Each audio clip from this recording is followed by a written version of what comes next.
जो भी लोग यहाँ आ रहे हैं धोती कुर्ता पजामों पे आए, तो ये कुंभ विश्व का ऐसा कुंभ हो जाएगा जो भारतीय दिखाना नहीं चाहेंगे, लोग देखना चाहेंगे कि भाई वाकई में भारतीय की सिविलाइजेशन और कपड़े तो भारतीय ही पहन सकते हैं। तभी अलग छटा भी दिखेगी, अलग शोभा भी बढ़ेगी। जी जी। या कड़िया 108 उनके गुरु पर्यावरणाचार्य जी महाराज। बस महाराज जी पर्यावरण से काफी जुड़े हुए हैं, तो इस वजह से जो है पर्यावरण की रक्षा करने के लिए ला रहे हैं, नहीं तो ये अरुणाचल प्रदेश के पीठाधीश्वर हैं।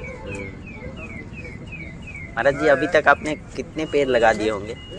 पेड़ हमने कभी इनिशिएटिव के लिए नहीं किया, कभी हमें उसका जो है प्रति उत्तर देने के लिए कोई लाभ मिल सके चरित्रार्थ का, आगे कोई चरित्र में उसको जोड़ के कोई ये कहे कि आप इस तरह के कार्य में, ये केवल अपनी सेवा से कर रहे हैं, तो इसमें हमने कभी अनकाउंटेबल, बस ये यात्रा है ना कि कई राज्यों को मैं कई जिलों तक जोड़ चुका हूँ। पहले राज्यों में कर रहे थे, अब जिलों से जोड़ रहे हैं। अच्छा। और पीछे अभी देखो कई जिलों में यात्रा करते, हर जिले में एक जिले में जैसे 2-3-4 जगह भी लगा देते, तो वो लगाते लगाते ऐसा होता है ना, कभी कभी स्कूल के बच्चों के जो छोटी पाठशालाएं हैं जहाँ छोटे बच्चों का स्कूल होता है, वहां पर भी जाके लगाते हैं, क्योंकि उनको भी थोड़ा चेतना मिलती है। बिल्कुल। और बच्चों में जो तुम कर सकते हो बड़ों में नहीं कर सकते। बच्चे सीखने के लिए होते हैं। बच्चे सीखने के लिए तो उनको और बताते हैं ना, तो बोलते भी, जब उनको नारा लगवाते हैं पेड़ बचाओ पहाड़ बचाओ मानवता बचाओ, तो वो बहुत उल्लास और बहुत हृदय से, और फिर हम उनसे पूछते हैं तो वो कहते हैं महाराज हम तो पेड़ लगाएंगे और पेड़ बचाएंगे भी और पेड़ लगाएंगे भी। जय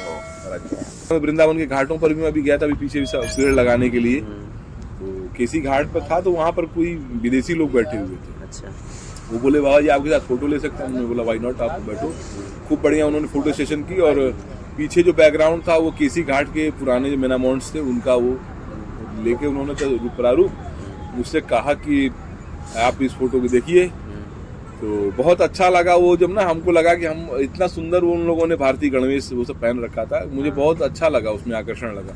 तो मैंने कहा कि अगर पूरे वृंदावन में ऐसा ही गणवेश लोग पहन के घूमने लगे जो भारतीय लोग, हमने उनके वेस्टर्न से वेस्ट से जो है वेस्ट नहीं लिया, उनका वेस्ट ले लिया, और वो आए तो हमारा बेस्ट ले लिया, तो इतना सुंदर दिख रहा था। तो मैंने सोचा कि कभी एक दिन मैं वृंदावन में लोगों से मांग करूं कि वृंदावन के सभी लोग जो है एक दिन श्याम रंग रंगे, जैसे बोलते हैं ना कि जैसा हमारा रंग वैसा सबको रंग देते हैं श्याम, तो श्याम के रंग में एक दिन, किसी दिन ऐसे दिन मरने से पहले मेरी चेतना में कोई ऐसा दिन आ जाए जिस दिन मैं देखूं कि भारतीय गणवेश के साथ में हमारे तीर्थ जो पिलग्रिम्स में आज ये कुंभ में जो भी लोग आ रहे हैं, मैं आपके चैनल पर जो ये वीडियो बनाते हैं आप, मैं आपसे कहीं चाहूंगा कि आप रिकॉर्ड भी करना, तो ये रिकॉर्ड करना कि जो भी लोग यहाँ आ रहे हैं धोती कुर्ता पजामों पे आए, तो ये कुंभ विश्व का ऐसा कुंभ हो जाएगा जो भारतीय दिखाना नहीं चाहेंगे, लोग देखना चाहेंगे कि भाई वाकई में भारतीय की सिविलाइजेशन और कपड़े तो भारतीय ही पहन सकते हैं। तभी अलग छटा भी दिखेगी, अलग शोभा भी बढ़ेगी। जी जी जी। तो इसके लिए मेरे मित्र, ये मैं ना कई बार ऐसे दृष्टि में देखता हूँ, 4 धाम की यात्रा में भी मैं आपको कह रहा था कि 4 धाम की यात्रा में लोग घोड़े वाले बोलते हैं साइड साइड,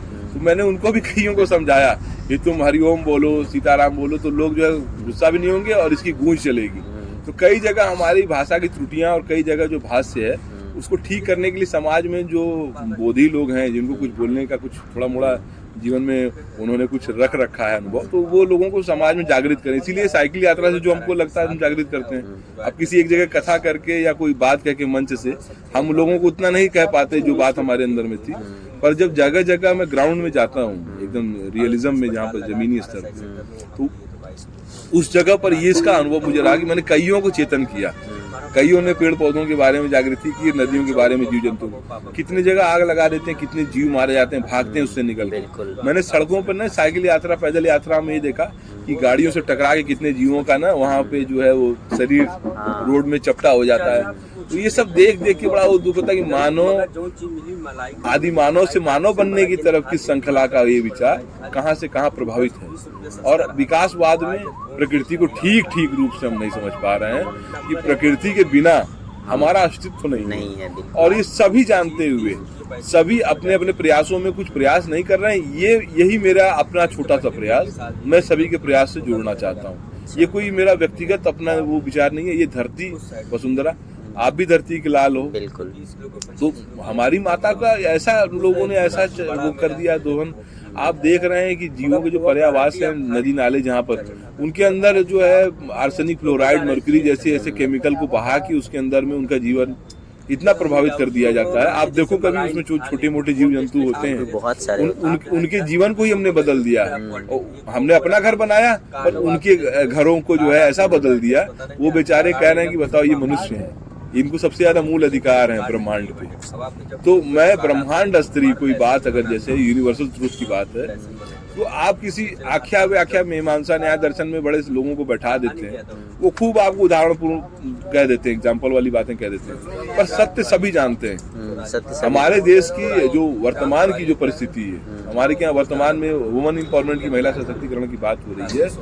आप सड़कों पर जाके देख लो, हमारी घर की माताएं बहनें जल पी के घर से नहीं निकलती क्योंकि टॉयलेट्स वगैरह अवेलेबल नहीं है जगह जगह। पुरुष तो कहीं भी जो है अपने जो लघु शंका या इस तरह की व्यवस्था से कहीं बन जाते हैं, पर माताएं और ये जो साधुओं का जो त्यागीपन देख रहे हो, हमारी भारत में हमारी जो माताएं हैं, नारियां हैं ना हमारे देश की, विश्व में और कहीं भी मैंने इसका अनुभव देखा जो सुना इतिहास में।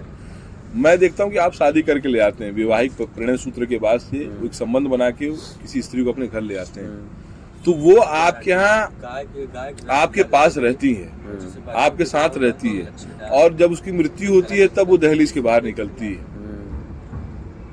दहलीज शब्द है हमारे यहाँ, दह बहुत उसका जो संधि विच्छेद बहुत बड़ा है, जैसे मंदिर का मंदिर, तो वैसे ही बाहर लोग बना लेते हैं। सिविलाइजेशन में सभ्यताएं बाहर बना ली गई। और देखो कि जिस औरत की भारत में पूजा नहीं हो रही, भारत में बलात्कार के बढ़ते हुए जो ये रेशियो आपको मिलते हैं, ये इतना हो रहा है, ये हो रहा है, उस पर जनमानस का कोई आक्रोश नहीं है। ये दुराचारियों के खिलाफ जो है, जो हमारे देश में भ्रष्टाचार के लोग, उन पर देशद्रोह का मुकदमा क्यों नहीं चलाया जा रहा है?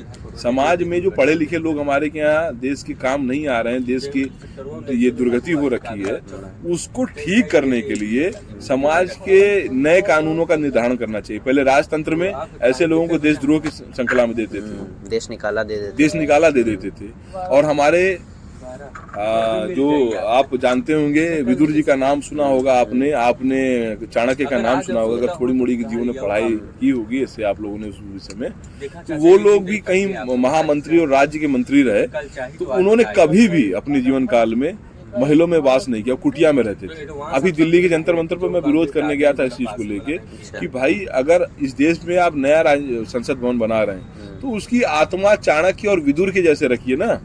वो लोग हस्तिनापुर के राजा के यहाँ रहते हुए भी वो जो है वहां पर बैठ के, उतने बड़े सदन में बैठ के, वो अपने आप को उससे परित्याग करके रखते हैं।